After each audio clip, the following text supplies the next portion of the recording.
Okay, I'm doing this video here on this car because, it may or may not be out of my possession here soon, but so I want to do this really to document more for me than anything else, because I know when this car goes, I'll never see another one like this. This is the 1996 last Brougham made here. Here it is, every option.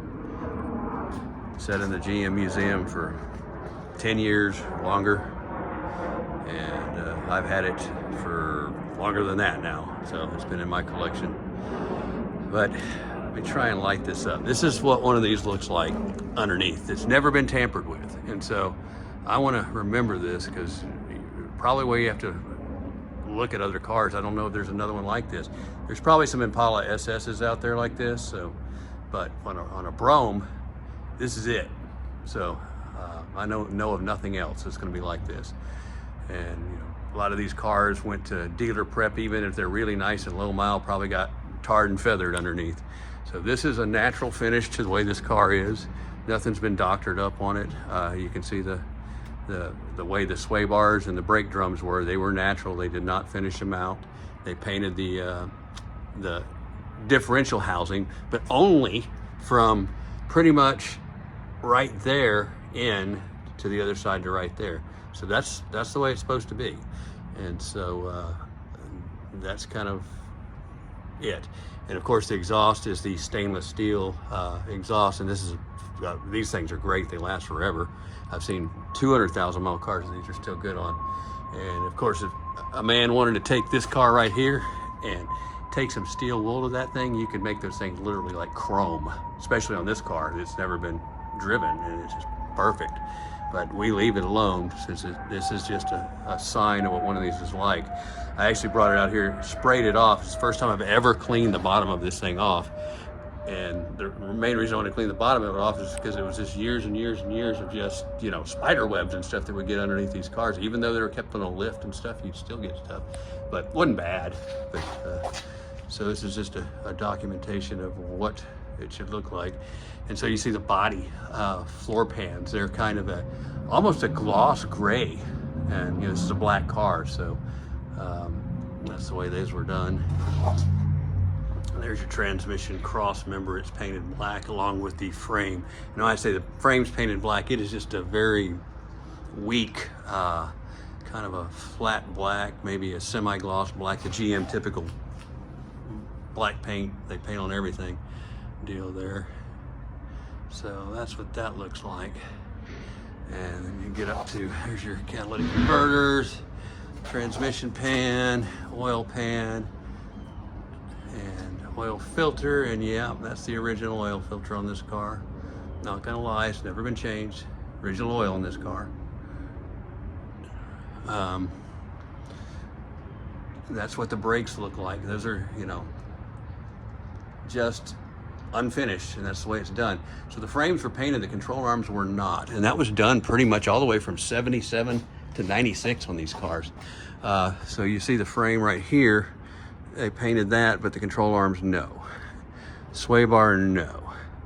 That's it. So if you're trying to one day remember what one of these looks like, or restore one of these, even Impala SS or a Buick Roadmaster. This is an Arlington plant car, so it's built here in Dallas, the Arlington plant.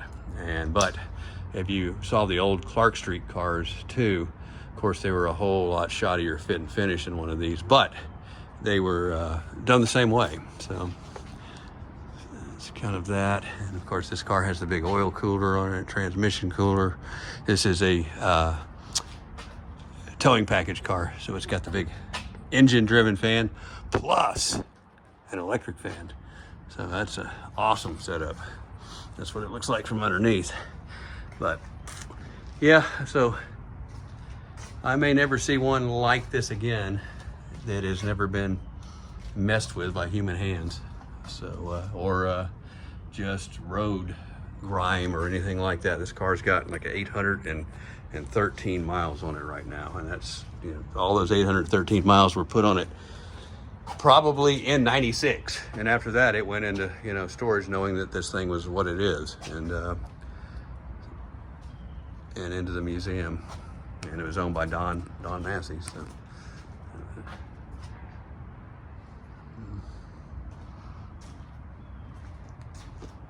What else can I show you?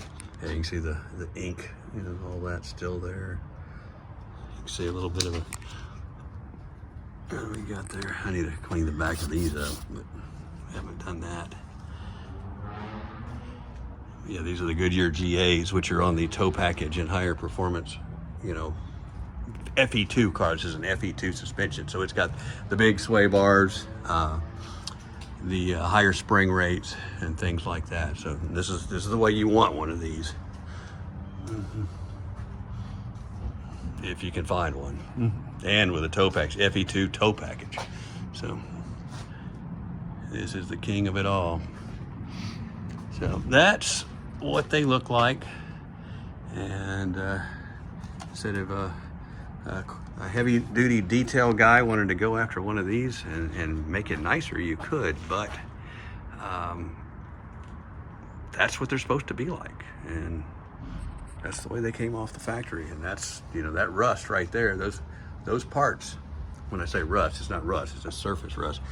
Those were put on that way new. And I've seen these cars since they were new. I've worked on these cars since they were new, and they were that way on the dealership lot. Because they were unfinished. Those were put in train cars, you know, probably stamped, I don't know, somewhere up north or wherever, brought into the Arlington plant, stuck on the car with, you know, light surface rust on them. That's so think about that. And when people restore a car, they're going to go, oh no, that's not right. But no, if you want absolute screaming to the letter by the Bible original, this is it. This is by the Bible original here. So, Impala SS guys, take note. You know, Roadmaster guys, take note. That's what they're like.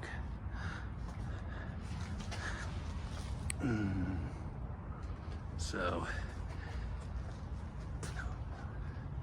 one day I'll have to look back at this, or we'll all look back at this and say, okay, this is it.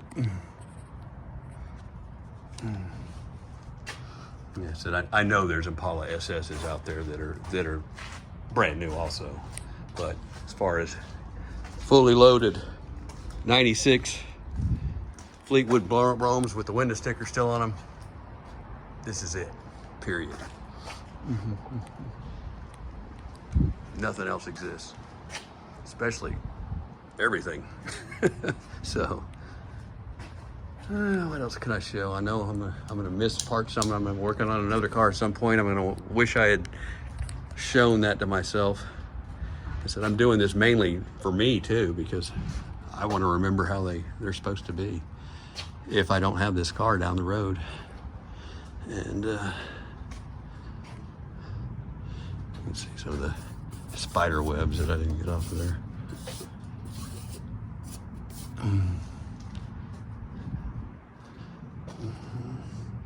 These crazy vibration dampeners, those were rusted the day they were put on too. Yeah, you see those, how nice all this is, and that hanging off there.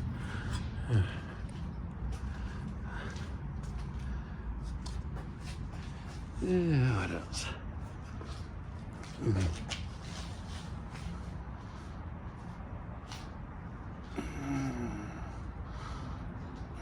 There's the transmission shift linkage there. Oxygen sensors front and rear, because it's OBD2. If you had a 94, 95, you only had the front. So 96 has the rear.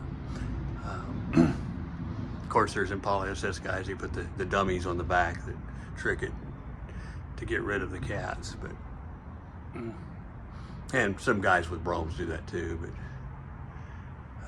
yes, I've had several of these cars. I've lost count of how many I've had that I've driven over the years, and a lot of them I did tricks to and things like that, but never any radical stuff. Nothing like a turbo or supercharger on any of them. But and I always try to keep the exhaust on the Broughams, because, you know, everyone wants to put these loud mufflers on them and take the resonators off, which is really a beautiful part of these cars, these stainless steel resonators on these cars. And you're not really gonna get any major power by getting rid of them. That's for sure. And so I think you dumb down the cars that way. In fact, when I find some of us around here kind of took my cue that if we found an old 94, 96 Roadmaster Brougham, you know, in a junkyard or something like that, car could be a piece of crap. We'd take the exhaust off of it, and you could polish that exhaust all up, and we'd put them on 90 to 92 cars, and that was made them dual that way. They weren't true dual, but we would Y them in up here, you know, where it came off of here, and then dual back with the mufflers and tailpipes off of one of these. And that's just a real nice exhaust. And I think, you know, down the road, people are going to be fighting for these things. Put their Impala SS all back to original after they've hot rodded it up and driven it into the ground and restored it and wished it was like this. So anyway, but of course, like I said, there's plenty of guys that kept those new too, and those are great. I've had lots of those, but so this is the only one of these, brand new. So thanks for watching.